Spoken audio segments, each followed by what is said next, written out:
Ciao Elia. Ciao Beppe, we're here with Beppe today.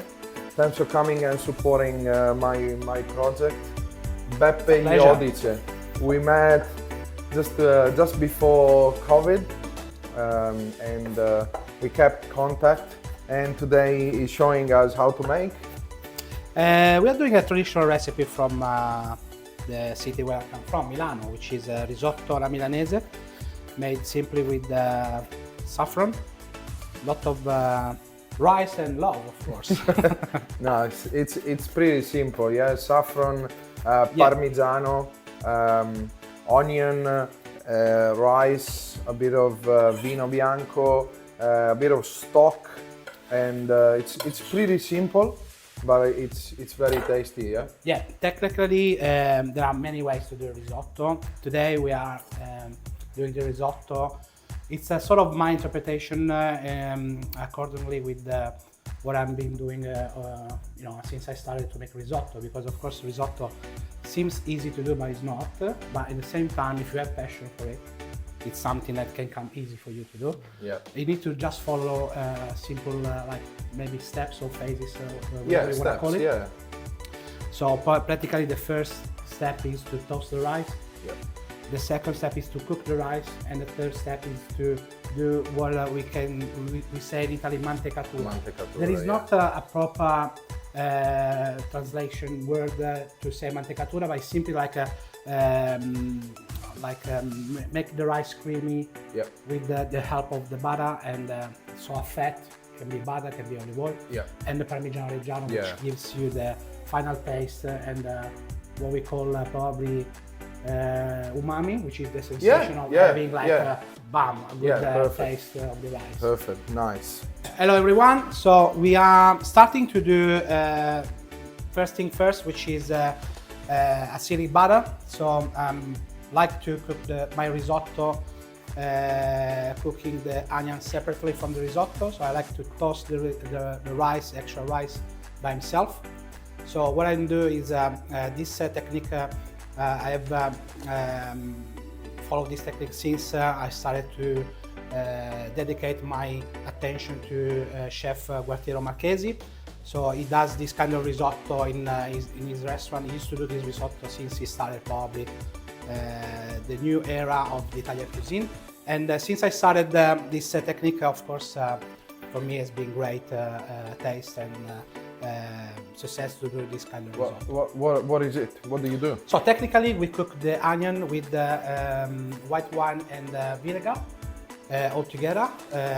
Just we put all the ingredients together. We cook the onion until it's nice and blonde, and until the alcohol is evaporated. Yep. We do a sort of reduction, and once it's nice and ready in terms of quantity of the liquid, we turn it off. We put in colander, and we just extract the juice of this onion, which is just the acidity.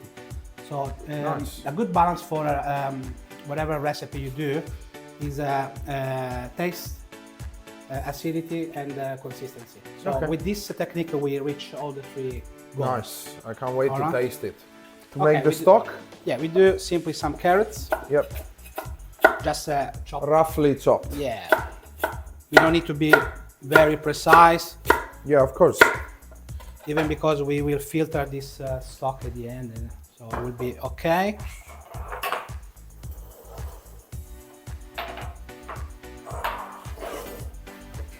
We put some onion.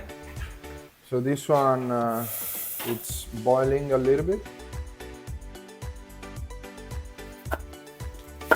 Yeah, so the idea would be to have the stock ready, and a little bit before, but it's fine to do it even closer to the time that you. Yeah, of course the stock also it should be like according with the taste you want to give. Like it can be vegetarian, can be chicken stock, can be beef. So it depends on the final result you want to give. Today we have some people with they are vegetarian, so it's better to do like veggie stock. Yeah. So everyone can be happy. I'm celiac, so I can eat this dish as well. Ah, beautiful. Yeah, of course. Risotto is a must. Yeah. Of course. Celiac people. You can put it here. And some celery. Celery, we run out of celery. But Okay. usually we have celery, carrot, and onion. Yeah, onion. We can put also maybe some parsley sticks, like the Yeah. No worries. cut off of the parsley, things like that. I've got some in the leftover garden. vegetable, things like that. So it's very simple to do. We put some water in. And Cold water, yeah? Cold water, yeah, absolutely. We will put this at the back because we don't really need to watch it. It's just at the back. It's more this one, which is probably the star of the taste. And we just need to allow some time for this to reduce a little bit. It smells pretty good, to be honest. Yeah, technically what we are obtaining here is the acidity of the combined ingredients together with the sweetness of the onion, because the onion at the beginning it has quite a strange flavor, but once it's cooked it releases all the sugar that contains. Okay. So that's why sometimes when we say caramelized onion, it's because it contains sugar, so we can obtain this sweetness together with the butter and wine. So all together, when the wine is evaporated, we have what we call like the acidity of the onion together with the wine, and of course with the help of the vinegar as well. And when do we put the saffron? The saffron it will be in the cooking process of the rice itself. So the saffron goes when we start toasting the rice. We start with the broth and we put the saffron in there. So this is just to prepare the final ingredients for the mantecatura. Okay. Okay. Nice. Okay. So now the onion is ready. The liquid is nice and dry, and the onion is well caramelized. We put in a colander with a nice ramekin underneath, Maybe just to obtain all the juice. put it here We so are we can creating- see. We can see better what you're doing. Yeah. Okay. So we're straining the onion. Yeah, and with its juice, and we. So in this way, the risotto, the final result will be also that it will be very delicate in its flavor, because it doesn't have that impact of the onion. Like you can even do the risotto with the scalogno, shallots. the shallots. It will be more delicate as well, because of course the shallots are not as strong as the onion. So what have we got? Just a bit of liquid, basically. Yeah, it's like the full acidity of the onion. And what we do now, we put some butter, nice and cold, of course. Okay, so it has to be create, cold. yeah, to create that shocks that Okay. allows me to make a nice creamy butter. Yeah. And once it's ready, we put back in the fridge to consolidate the butter again. So we are modifying the flavor of the butter from natural to butter. acidic. It's like, in French they call beurre blanc, Okay. but the only difference is that in French they had some cream. It's a sort of sauce they use for whatever dish, like eggs or even for cheeses, to accompany cheeses.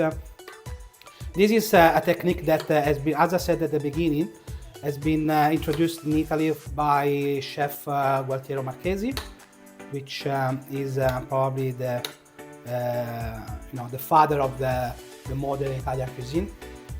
And Where do you watch his content? On the social media? yes, most of the time on YouTube, on of course social media, Instagram. And Now he's passed away a few years ago, but still now we have. Can I have a whisker, yeah, please? Since he passed away, so his pages are very active because he founded this school. It's called Alma. It's an hospitality cooking chef school where all these techniques are passed through new students they want to learn. Nice. That's awesome. It's interesting how some people sometimes they become famous, they become big, and they also find the time with all they do to also help other people and pass things through. If the liquid is not Yeah, right. hot enough, maybe we put back in the pan and we create a melting probably as quick as possible. Otherwise, we can kind of split the butter. Yeah. So we That's do it. a little bit up, a little bit down. Feel the smell. Yeah, definitely. Yeah, I know what you mean. I can already see this coming together. Yes. Of course, the butter is a fat that it's so versatile and all the way. So, yeah, obviously this is a way to make risotto that's a little bit more fancy and looks a bit more complicated and takes a bit more time. But you can skip this step and just put butter at the end without doing this step. My suggestion in this case, you know what it would be to prepare this butter, not just to use for risotto, but to use for whatever preparation you want to do. That's a even good, for your good breakfast. idea. So technically you can do this butter, you can put in the ice trays, the one we use to put in the freezer. You can also dosate the butter to have already the cubes ready to go for your recipes, like if you do some chicken, nice. if you do some Hollandaise sauce, it's ready to go. So we are doing this today just to show you a different way to do a risotto, but it can be, as I said, the butter is a very versatile ingredient, and like in this case, being butter, it can be versatile anyway. So even if it's a little bit more acidic than usual. Okay, we're almost there.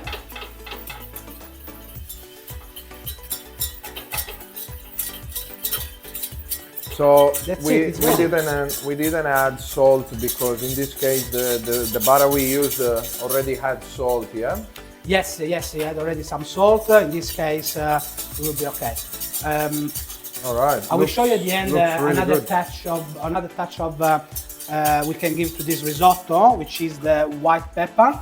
Why we use white pepper? Because if we put black, the contrast between the saffron risotto, which is yellow, and the black pepper is too much. So the white pepper gives you the flavor, but without the visual color on it.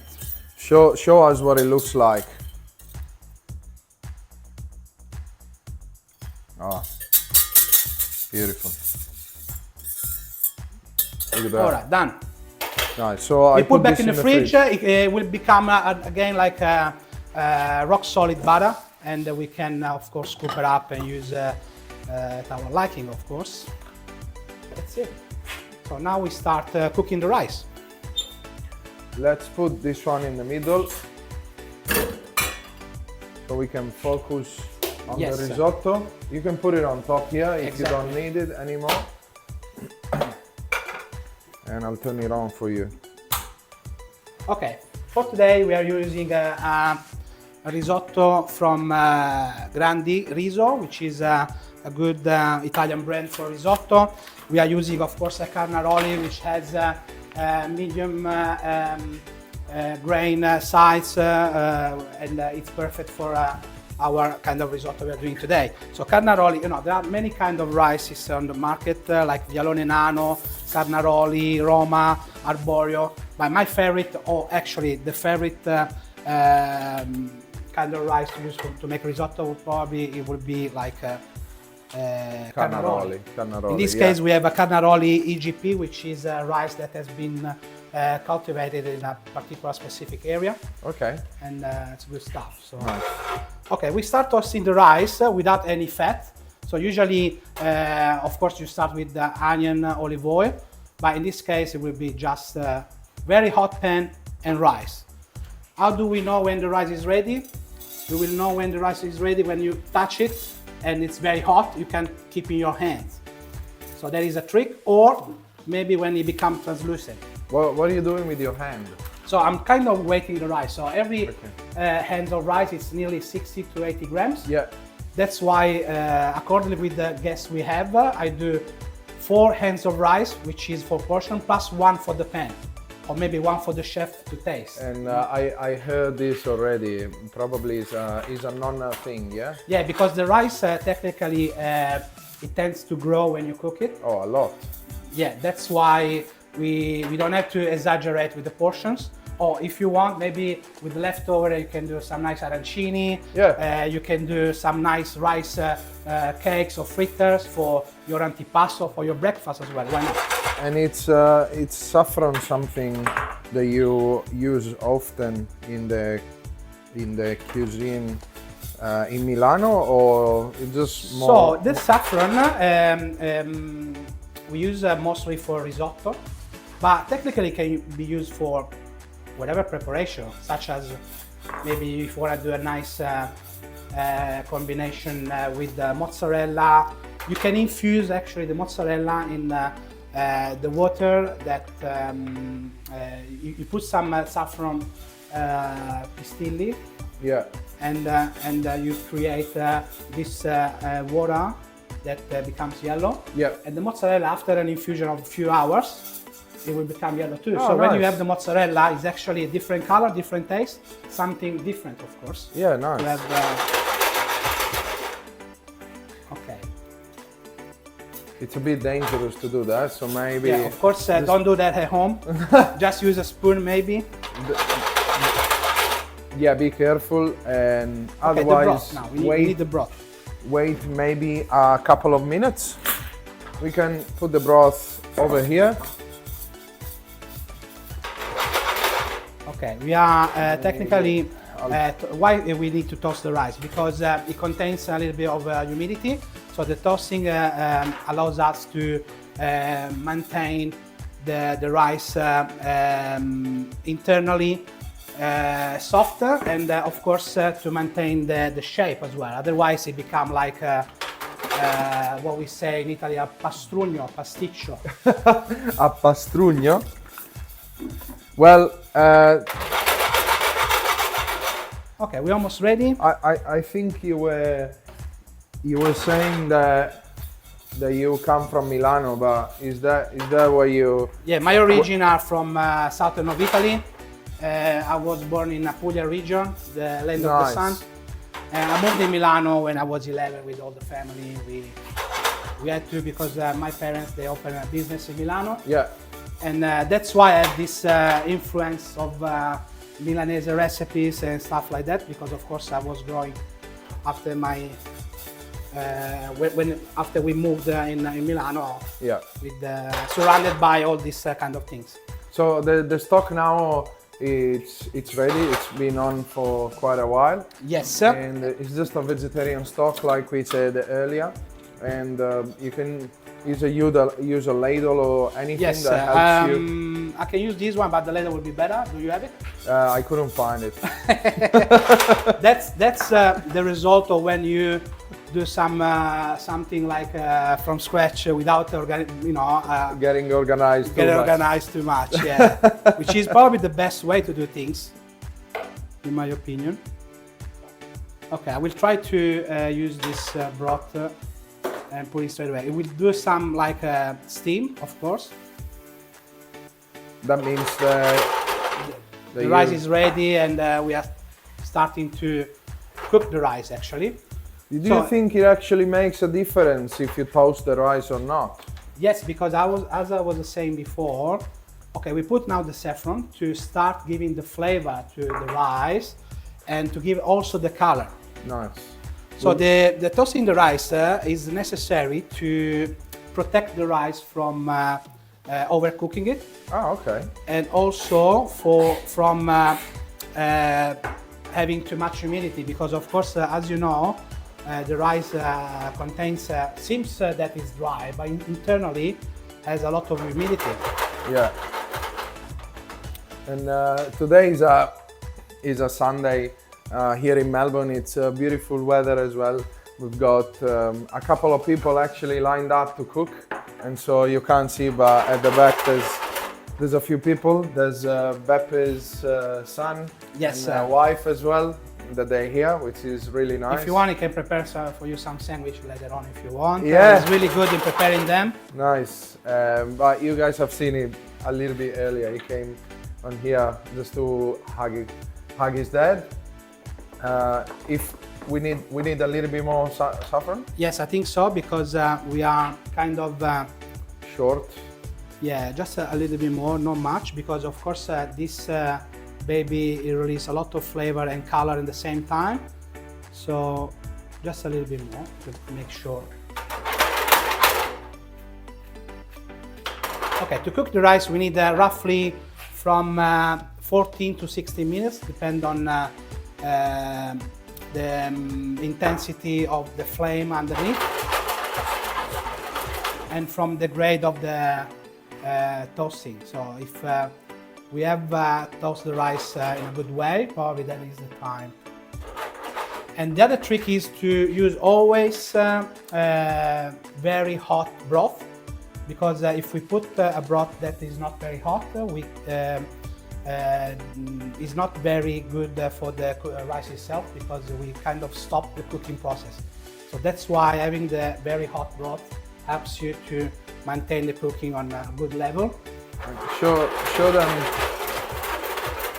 them what it's starting to look like. You know, it's releasing the yellow color. It's getting fragrant. Yeah, exactly, yellow color. The starch is starting to be released from the rice, and you know, it's a work of patience and care. So you can do other things while you cook rice. You need to stay always here. Keep stirring all the time, making sure the rice is nice and divided. I've actually got a friend that told me once that his wife tends to go to him and talk to him when he's cooking risotto, because she knows he cannot leave the kitchen. Okay. Okay, so we're almost at the end. Yeah, after a few minutes of cooking and stirring, so we almost done. One good trick when you do a risotto is to stir continually to allow the starch comes out from the rice. Why do you use this one? Because it's comfortable and it allows you to catch all the starch around the pan. Nice. And to have a good stirring motion. And the other trick to stir the rice in a good way, and of course with a little bit of style, is what we call in Italy risotto all'onda. So risotto all'onda, literally translating, is a wave risotto, okay, which is this movement. So making this movement is another reason why we need to do this. It's of course to release starch in a good way. So to make the risotto nice and creamy, technically. Perfect. And of course, while we do the risotto, another thing is to taste the sauce we're creating. Why? Continually, because of course, when we cook, we need to taste saltiness and things like that. Why are you just adding a little bit now, not a full ladle? Because you need to create the balance. Okay. You need to create the balance and the right creaminess. As you can see, the rice is responding in a good way, and we need to also remember that we need to do the mantecatura. So doing the mantecatura is an extra liquid we are putting in it. So if we put too much broth, maybe it will be too much, of course. We need to create the balance. So we have tasted the risotto now. What you're saying is that when we do the mantecatura, we want a little bit of liquid. Blend. We don't want the rice to be already without the liquid, and already we want a little bit of liquid, because we're gonna use that to make the mantecatura. Exactly. But we don't want a full ladle either. No, you can, okay, maybe you need a full ladle, but you put a little bit at a time. Yeah. Just to make sure the final result is perfect. Perfect. Now the superstar. Okay, now the batter we created before, as you can see, has consolidated a little bit. Yeah. And we start putting like 2 full spoons of it. So hang on a second. I think there's one important step that we've done here and we haven't told people that are watching, we have turned the gas off. Yes, because as all the cooking process, cooking is like a violence. So it's like treating the food in a bad way. So that's why we need to make it now relaxed. So all the nice way to put it. Yeah, we need to make it relaxed, turning off the flame, and working with our hands in doing the risotto all'onda. Okay, butter in. We had a generous amount of Parmigiano Reggiano DOP. Nice. And now the magic. We've already put a little bit of white pepper in, like we said earlier, is just to give the peppery taste, but not the color. We want the yellow. We just want to see yellow. Exactly right. So I'm gonna get a camera so I can show what it's starting to look like, because it's absolutely beautiful. Now, because I'm doing the process of the onda, because it was a little bit dry, I'm adding liquid.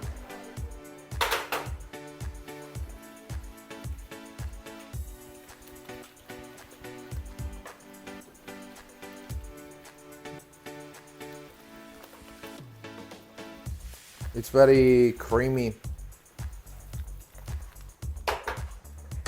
Looks like the perfect creaminess. And it smells amazing.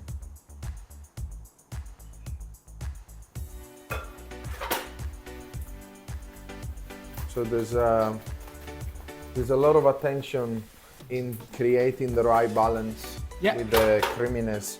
And as you start to do the onda, the tossing, you can start to feel the Parmigiano, the butter, the starch coming together. Exactly. And as you keep doing it, it becomes harder and harder because the starch and everything combines together. It becomes less liquid and more creamy. That's also one factor that it helps you to tell if the risotto is ready. Okay, always taste what you do to create, of course, a good dish with the right amount of salt, right amount of taste. In this case, I will add some more Parmigiano. So are we ready to play it? Because I'm feeling hungry. I am. This smells really good. Well, like all the things, you need patience. You need to create a good balance of emotion, expectation, and of course, this is like a sort of sacrifice you're doing, so you need to be patient. Oh yeah. In the meantime, I want to tell everyone we found the. We found the label, the label actually, yeah. Okay, we're ready to dish up. Yes. Nice. You can feel the smell, but it's amazing, guys. Okay. With our friend now, we're gonna put in a dish.